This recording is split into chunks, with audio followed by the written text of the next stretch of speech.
Bonaduce, life coach. That's me. Danny Bonaduce, life coach. Hey.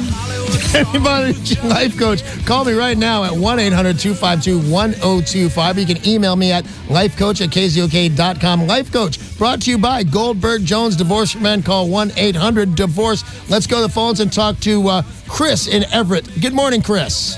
Good morning, Danny. How are you, buddy? I'm very well, thank you. How are you, sir? Good, man. What's up? Okay, so short backstory is I am recently married, and Congratulations. Thank you. You're welcome. My wife and I were carrying about a total of $26,000 in debt, a little more heavily tilted toward me. All right, let me ask you this real quick. Where's the majority of that debt? Credit cards, school loans? Student loans. I'm carrying about $13,000 in student loans. Okay, I was afraid a lot of you were going to say credit cards, and I was going to have to yell at you a little bit, although even that way, life does get away with me. That's not a lot, really, in student loans. That's not like I'm going to go, why are you stupid? That's not a ton, buddy, right?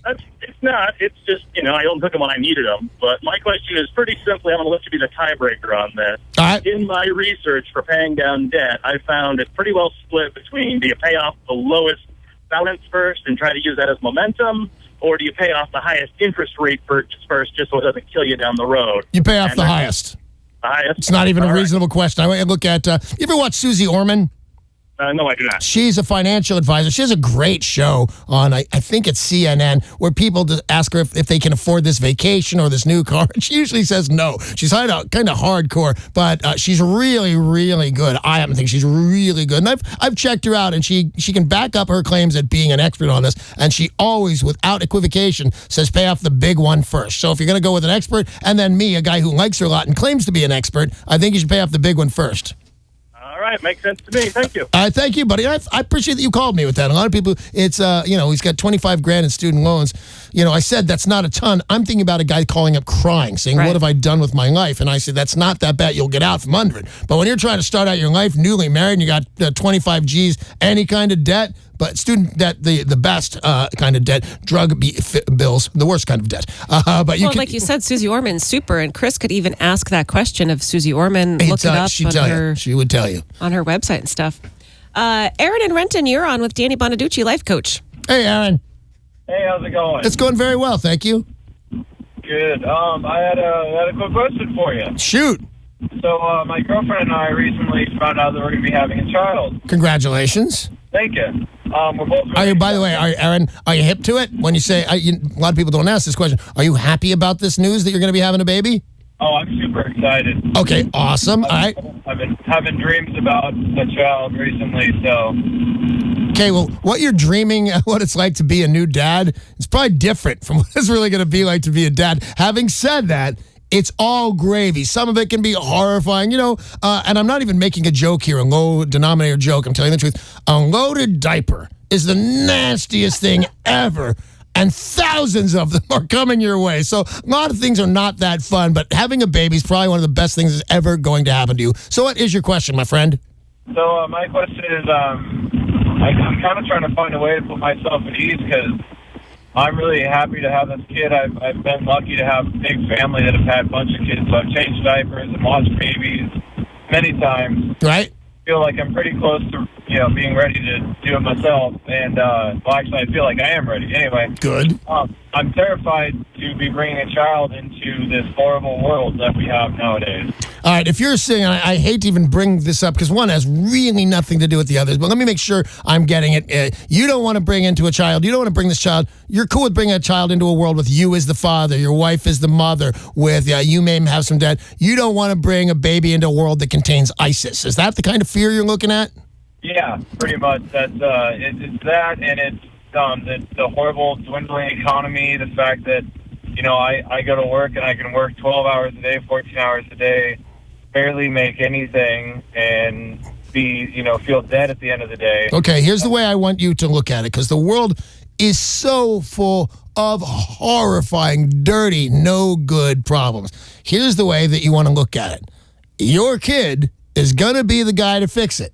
Everybody thinks, and they don't think this anymore. This was something either my oldest brother's generation or maybe my father's, that my kid could grow up to be the president. Nobody thinks about that anymore. Your kid that you're waiting on right now, and I'm not blowing smoke, man. Why not your kid? In the worlds of Russell Wilson, why not you? Somebody's got to cure all that ails this world. There's a new baby coming in with zero debt. Why isn't that the guy that's going to save everything? Look at that. And you know what? As of the other problems, your wife's got this covered. Your family that offered to help you, they've got it covered. You're not going to make any huge mistakes. I promise you. It comes naturally to most people. And I want to look at it that way, that this kid has every chance of being the guy that cures the world of major ills. You know what? Because it's got a clean slate. Hey, thanks for the call, Aaron. I appreciate it. That made me feel good just to say. I really like that. Yeah, it made me feel good just to say. If you've got a question for the life coach, as you can hear, any kind of problem you have, Danny can help you. Just make the call to 800-252-1025. Call yourself Steve or Becky if you need to lie about your name, or call yourself Jim. Yeah, you would call yourself Jim if you were from Port Haddock. Exactly, Port Hadlock. Hi, Jim. Is that how you pronounce that? Yeah. Okay. Hi, guys. What's up, buddy? Hey, I've got a big dilemma. My dad passed away last week, I'm terribly sorry to hear that. and I'm taking him back to Oklahoma to bury his ashes. And my aunt and my dad's cousin, I don't know what their issue is, but they won't come to the memorial if one of the other one's there. Oh, And I really shame would like on both of them, them there. man. Absolutely shame on them. No matter what their differences are, that's even worse than like a wedding. I've heard of people that aren't going to go to the wedding if so-and-so is going to be there. To not go to the funeral, to the ceremony, to celebrate someone's life, that's insane. Do you know what their grievances are? No, I don't. That's the whole thing. They won't tell me. Wow. You know, and I've had family members back there try to talk to them, and they're just so freaking hard-headed, and you know, they don't want to budge an inch. Well, how close are you to either of these relatives? Not really, because I've been out here for 30-something years, and I've been back home once. You know what? Dump them. I know that sounds hardcore, but that's my advice. Dump them. You don't need them. You lived a long time without them. I'm glad you said that. You know, the shame that they are bringing to your father, and it's not on your father, of course, but you do not need these guys. And if you're of the belief that it somehow matters to your father, God love you for having that belief, but I disagree vehemently. Your father doesn't need these two guys there, and you don't need these guys there. And I think everything will go better along if you didn't have such petty people at that funeral. Good luck there, Jim. All right, we're going to put you on next with Becky in Tacoma. Becky, you're on with Danny Bonaduce, life coach. Becky, what's up? Well, my husband's an alcoholic. And Everybody's an alcoholic, Becky. I know. I can't figure out how to get him to stop. Does he want to stop? No. Okay, there's your first thing. You have to make him want to stop. What is his egregious or bad behavior he does when drinking? What does he do when he's drunk that you don't want him to do anymore? Well, he likes to argue with me, and he's not mean, he's not physical. He just argues with me. Does he ever win? I could never win an argument when I was drunk. Well, I just walk away. Smart move. The first thing you got to do to get this guy to quit drinking is make him know he needs to quit drinking. And I am not a big fan of interventions, but if you get his sister and his brother and good friends to come over and say, hey, Steve, you know what, here's what we feel about you drinking. It breaks our heart that you're still drinking. You know, we don't want to go to parties with you anymore, whatever it is that has bringing him down. Does he owe a lot of money? Has he not made a lot of financial mistakes while drinking? No, he doesn't. He's a functional alcoholic. Right. Yeah, well, then I'm going to recommend the intervention where people get around him and tell him why they feel. People that he loves, not just strangers. People that he loves, tell him why it brings them down so much to watch that guy drink. And I think he'll go along with it, or at least he'll be open to getting some help. I'm not saying he'll quit the night he has intervention, but I think he'll look into how to go about quitting. Thanks for the call, Becky.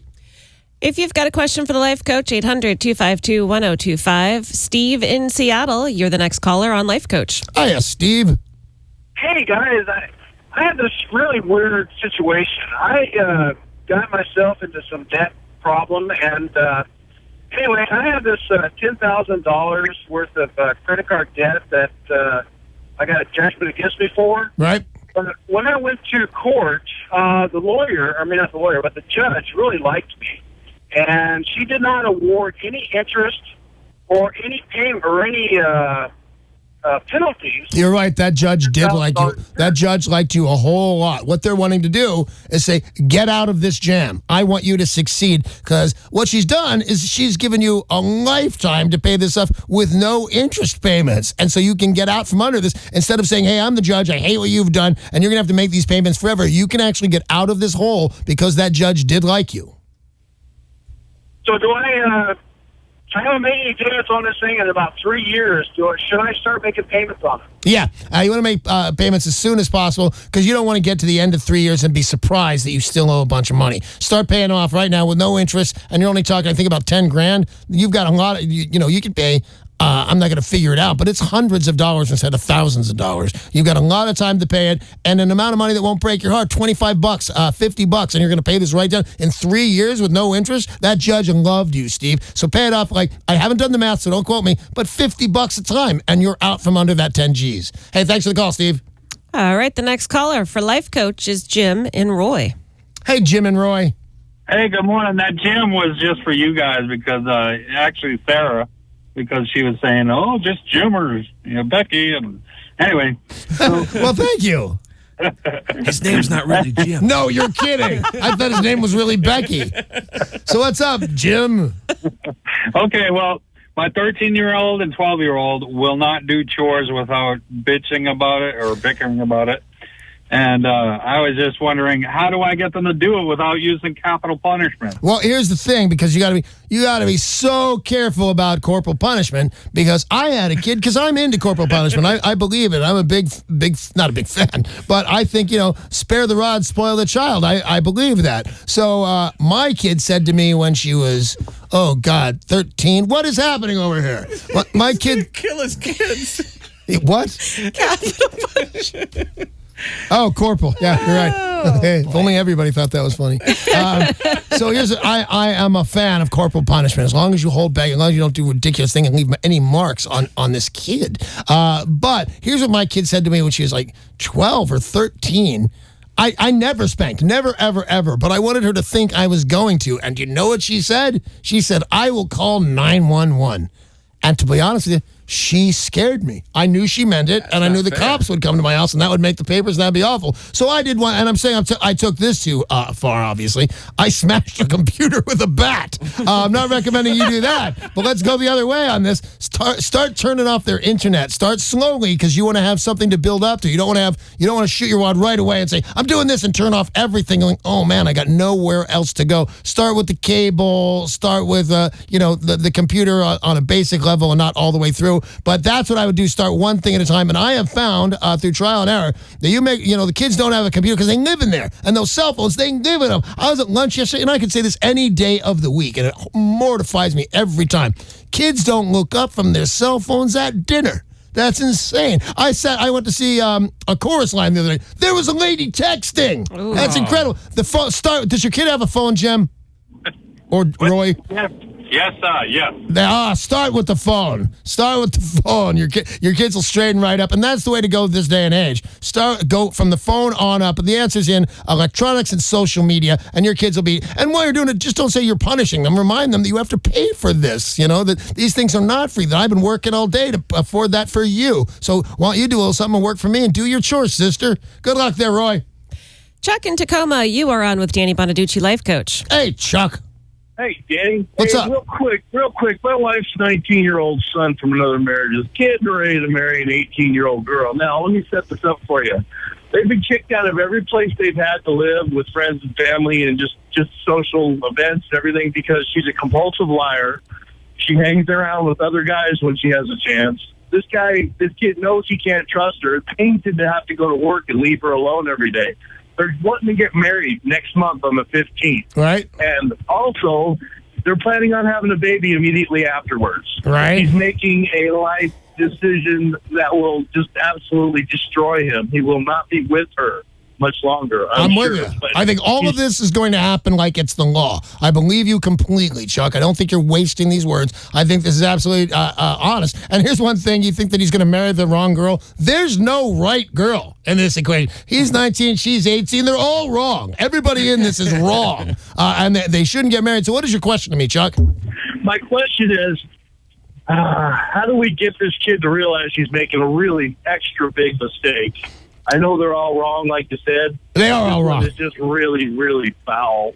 Well, I mean, you just have to make him aware of who she really is. Just hanging around with other guys and things like that. You're just going to have to make him aware of that. And you know what? Take a picture. I'm thinking of one of the guy, pay the guy $50 to go as far as he can and then take a picture. Hey, why doesn't my wife-to-be have a shirt on? Because she's a loser and a harlot and a hussy. That's why. But yeah, you're just going to have to make this guy aware of who she really is. And you know what? If you don't take him seriously anymore because he's making this decision, kids do not be ridiculed, but they don't want to appear silly. And this kid is silly to think he's going to get married. So just start throwing it out there a little bit of not really how you feel about the girl, because he'll buckle up and fight for her honor. Just let him know you think it's a very serious event. And if you want to throw out some of the stats, go ahead. But I think your big money lies in that she's hanging around with other guys. You got to bring his attention to that. He'll go crazy, and he should.